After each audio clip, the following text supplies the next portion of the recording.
Good afternoon. Thank you. I have the mic now, so I'm in control of the entire audience.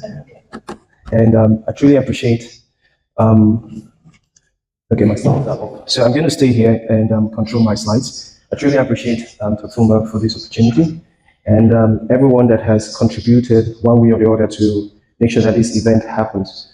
I was at an event on Thursday, and I went for the Tech Hub showcase yesterday.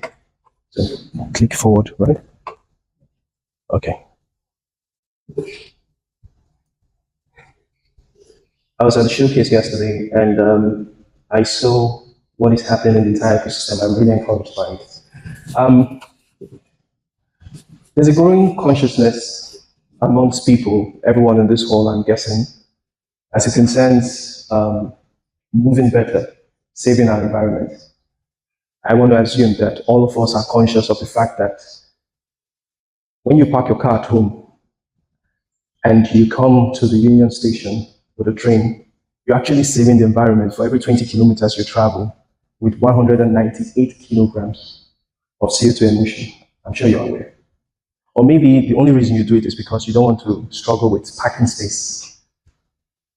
I'm sure everybody here understands the fact that our environment, every time we share a bus ride, is saved significantly from depleting our ozone layer, to which predictions have said that our grandchildren may suffer from our effort today. I'm sure we're all aware. Or maybe not.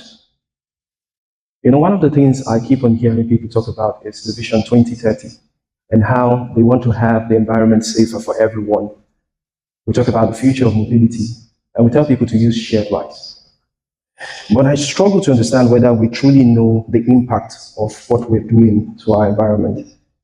A techie that can't click on the mouse. Okay, so I'll click on the laptop. Okay. It's almost a status quo for everyone to have a car. In fact, if I had the opportunity, I'll drive my car here so that I park it outside. But how many cars do we have around the world? 1.5 billion cars. China alone has 300 million cars, 350 today. What's the population of Canada? That gives every person in Canada 10 cars. The mobility sector is currently seeing such rapid growth in vehicles moving, and people are getting frustrated, but no one is really doing something about it. You want to get into Toronto today, you spend an average of 3 hours driving, but I will drive. In Lagos, where I spent 15 years of my life at some point, the average time it will take you to get to work in the morning is 5 hours. That is 1,825 hours I spend every year going and coming back from work. Productive time spent on the road because I want to drive a car. I'm not the only one. We're all aware of this. And it cuts across Los Angeles, Toronto, London, many cities in Africa. And then we consciously tell ourselves that there's an opportunity to change that narrative. And what we're saying is that in 2022, a McKinsey report showed that young people have indicated interest in changing their mobility from using cars to sharing with micromobility platforms. They want to replace their cars, they want to use autonomous shuttles. But then, no one is building this. But what I said I would do this morning is highlight majorly what are the factors that tomorrow we should encourage, because some people are already moving with this, in getting us to a future where we save our environment and the impact of our cars will not make our grandchildren suffer. One of them is the environmental factor that is pushing 150 cities in order to enact strategies to reduce the usage of private cars. China, for instance, currently has a plan to expand 1,625 kilometers by 2036 for bicycles. Germany has proposed a plan to pay everyone 46 euros every time they replace their car by commuting with public transportation services. The United Kingdom has spent over £2 billion to expand bicycle systems. I'm in Toronto, so let me talk about Canada.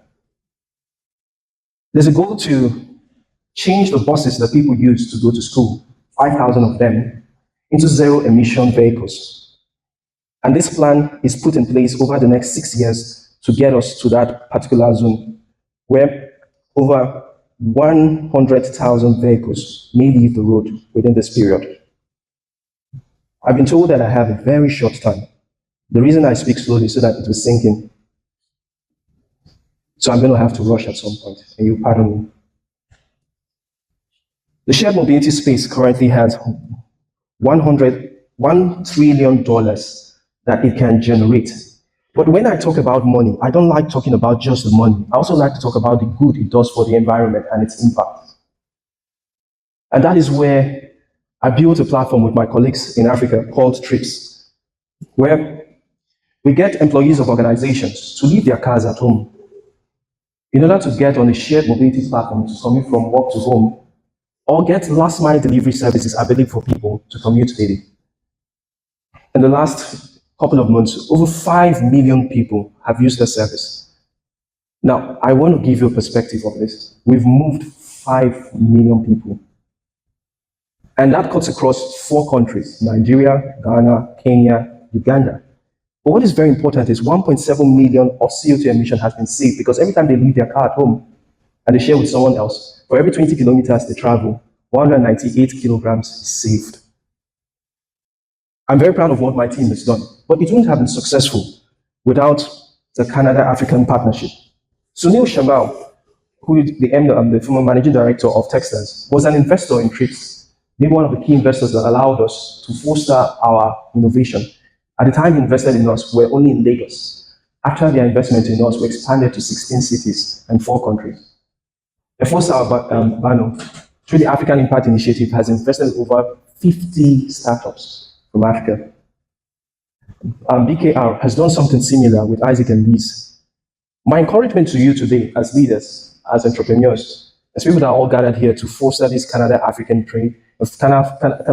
Partnership, is to look at stories like Treepz and many of the stories you're hearing today of African entrepreneurs like myself and many other people, to understand that the impact of your work is not just in getting people to do well, but getting them to do even good to our environment.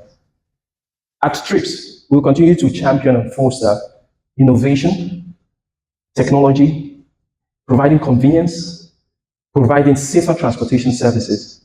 But your own part is to encourage, is to invest, is to amplify the voices, is to contribute to how we continue to save our environment for our grandchildren.